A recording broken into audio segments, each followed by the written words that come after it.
అందరికీ నమస్కారం. ఇవాళ మనతో పాటు ప్రముఖ ఆధ్యాత్మికవేత్త, ఆస్ట్రాలజర్, దత్తాత్రేయ మరియు గణపతి ఉపాసకులు మురళీధర్ శర్మ గారు మనతో ఉన్నారు. గురుగారితో మాట్లాడదాం. గురుగారు నమస్కారం. మహాదేవ.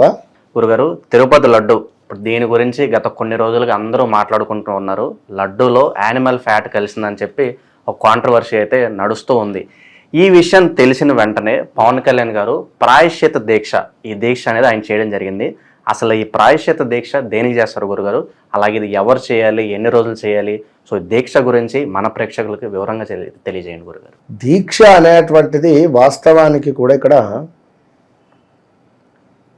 మన వద్ద అయ్యప్ప స్వామి మాలలు కానీ లేదా ఆంజనేయ స్వామి మాలలు కానీ, శివరాత్రికి ముందు ఈశ్వర మాలలు కానీ, శివ మాలలు కానీ ధరించేటువంటి పరిస్థితి, కటిక నేలపై కూడా పడుకొని, ముఖ్యంగా మనకి ఏమిటి అంటే 41 రోజులు అంటే మండలం, అర్ధమండలం 21, ఇవి ముఖ్యంగా. ఇక 11 రోజులు ఏకాదశి, అంటే మినిమం 11 రోజులన్నా చేసేటువంటివి ఈ దీక్ష నియమాలు. ఇవి ఎట్లాంటివి? ముఖ్యంగా మన ముఖము అద్దములో చూడకుండా ఉండాలి, ముఖ్యంగా ఫస్ట్ నియమం. రెండవది, తలను దూసుకోరాదు, వినరా? మూడవది, లేడీస్ పీరియడ్స్ ప్రాబ్లంలో ఉండేటువంటి సందర్భంలో వారి మాట కూడా వినపడకూడదు, విన్నరా? ఎంతో మెచ్యూరిటీగా, ఒక మెచ్యూరిటీ తనాన్ని రావాలి అని చెప్పి దీక్షలు అసలు, విన్నరా? సాత్వికంగా ఉండాలి, నవ్వుతూ ఉండాలి ఖచ్చితంగా కూడా. దీంతో పాటుగా కోపం అనేటువంటిది పనికిరాదు. ఉల్లిపాయలు, ఎల్లిపాయలు ఇవి తినకుండా కూడా నియమనిష్ఠులతో ప్రతిరోజు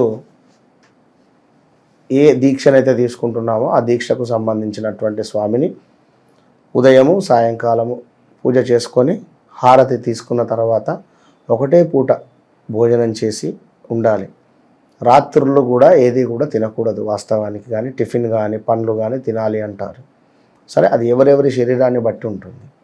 ఎవరికి కోపానికి రాకుండా చక్కగా ఒకటికి వెళితే కాళ్ళు కడుక్కోవడము, ఇలా నియమనిష్ఠులతో ఎప్పుడూ భగవంతుడు మన యందు ఉన్నాడు అనేటువంటి భావనతో ఉంటే దాని ఫలితం అనేటువంటిది ఉంటుంది. ఇక్కడ ఫలితము అనేటువంటిది పక్కన పెడితే ఇక్కడ నేను చెప్పినటువంటి దీక్ష నియమాలు ఇవి.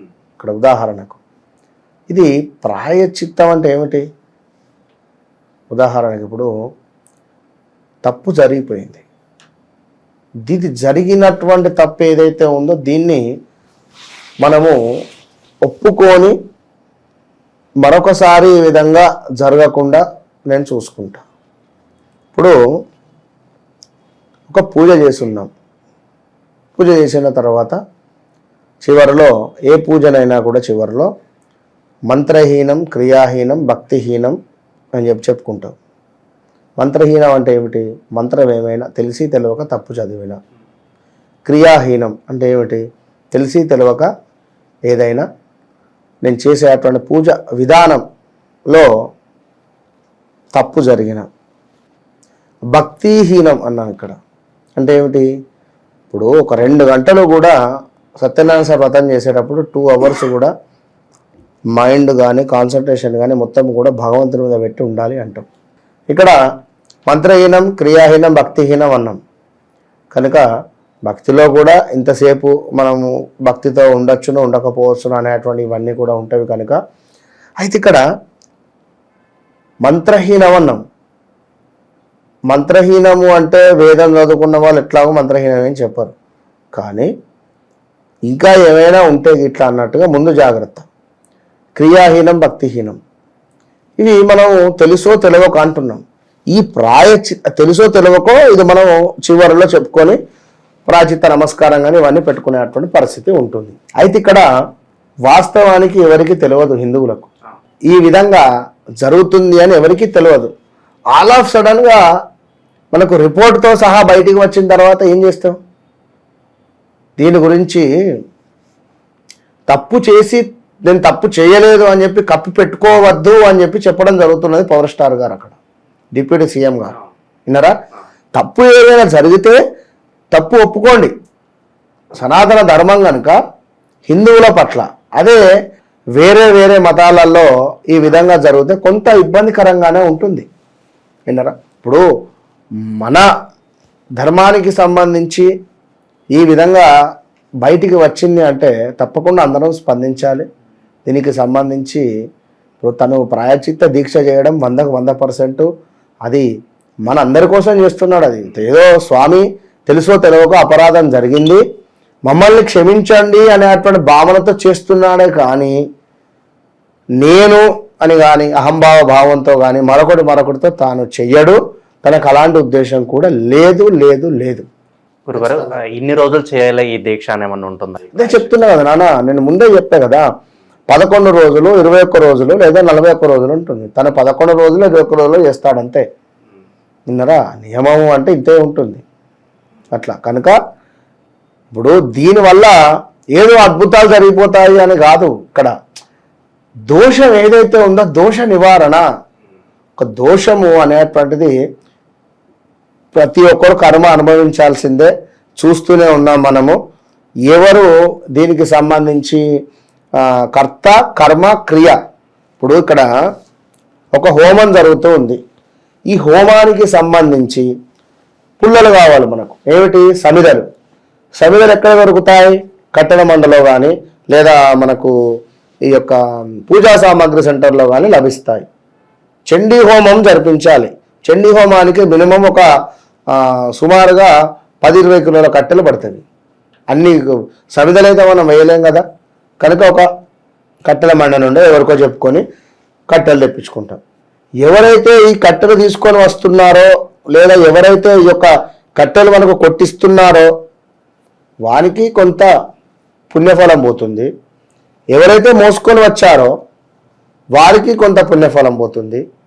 ఎవరైతే ఈ సామాన్లు అన్నీ కూడా అరేంజ్ చేశారో వారికి కొంత పుణ్యఫలం పోతుంది. ఎవరైతే హోమం మీద కూర్చున్నారో దంపతులు వారికి పుణ్యఫలం పోతుంది. ఇక్కడ ఎవరైతే హోమం చేస్తున్నారో పురోహితులు వారికి పుణ్యఫలం పోతుంది. ఇక్కడ అంటే చూడండి, ఒక మంచి పని వల్ల నలుగురికి పుణ్యం పోతుంది. అదే కర్త కర్మ క్రియ అంటున్నాను. ఈ మంచి పనికి ఎవరైతే శ్రీకారం చుట్టి ఉన్నారో, ఎవరైతే చేద్దాము అన్నారో, ఎవరైతే ముందుకు వచ్చారో వీరందరికీ శుభం కలుగుతుంది. ఇదే విధంగా అశుభం కూడా. ఎవరైతే దీనికి సంబంధించి కర్త కర్మ క్రియ ఉన్నారో వారు ఈ పార్టీ నాయకులు ఆ పార్టీ నాయకులు అనేది లేదు. ఈ పార్టీ వారు మనకు డబ్బులు ఇవ్వరు, ఆ పార్టీ వాళ్ళు మనకు డబ్బులు ఇచ్చేది ఎవరు లేరు. డబ్బులు కూడా మనకు అనవసరం, ఆ టాపిక్ కాదు. ఎవరైతే ఈ చెడు ప్రభావితమైనటువంటి దానికి శ్రీకారం చుట్టారో, దీనికి ఎవరైతే చప్పట్లు కొట్టారో, దీన్ని ఎవరైతే అంగీకరించారో, దీన్ని ఎవరైతే సంతకాలు పెట్టి ముందుకు నడిపించారో వీరందరూ కర్మ మోయాల్సిందే తప్పకుండా. ఇప్పుడే అని కాదు, వచ్చే సంవత్సరం మోస్తారు. విన్నారా? Don't worry. ఏలినాటి శని అర్ధాష్టమ శనులు ఉన్నవే. అందుకు పిల్లి కళ్ళు మూసుకొని పాలు తాగుంది అనుకుంటాం, కానీ తెలుసు మనందరం చూస్తూనే ఉంటాం తాగనెత్తి అనుకుంటాం. అలాగే ఇది కూడా 25లో తీవ్రమైన పరిణామాలు ఉండబోతున్నాయి. 26లో కూడా ఉండబోతున్నాయి. రికార్డు ఇది దాచిపెట్టాను, వీడియో చెప్తున్నా కదా అంతే. 24లో ఇది బయటకు వచ్చింది కదా, 26లో దీనికి సంబంధించినటువంటి ఏదో ఒక పరిణామం ఉంటుంది ఖచ్చితంగా. గురుగారు, ఇతర పార్టీ నాయకులు అనవసరంగా పవన్ కళ్యాణ్ గారు కులాల మధ్య చిచ్చు పెడుతున్నారని చెప్పి ఏదో అంటూ ఉన్నారు. సరే, వారి సంగతి పక్కన పెడితే పవన్ కళ్యాణ్ గారు లాంటి నాయకులు సనాతన ధర్మానికి ఎంతవరకు అవసరం అంటారు మీ దృష్టి? 100కు 100% అవసరం. నేను మొన్న అదే వీడియో చూసా, వెంకటేశ్వర స్వామిని పట్టుకొని ఎవరు అది ఎడిట్ చేశారా మరి అది నిజమో చూడలేదు, బాగా అనిపించింది. తప్పకుండా మనకు ఇప్పుడున్నటువంటి పరిస్థితులలో తప్పకుండా కావాలి. అది ప్రకృతి డిజైన్ చేసింది, అది అంతే. ఏది ఆ విధమైనటువంటి మనిషి మనకు అవసరము అని ఈ సమయంలో గెలిపించి ఉంచింది, అంతే. అది ఆయన సిద్ధాంతంతో ఒకటే, మన మతాన్ని ఆచరించాలి, ఇతర మతాలను గౌరవించాలని చెప్పి ఆయన నమ్ముతూ ఉంటారు. థ్యాంక్ యూ గురుగారు, ఈ ఇష్యూ మీద మీ ఒపీనియన్ మాతో పంచుకున్నందుకు. ప్రాయశ్చిత దీక్ష గురించి మాకు ఇవాళ ఎన్నో విశేషాలు తెలియజేశారు. నమస్కారం గురు.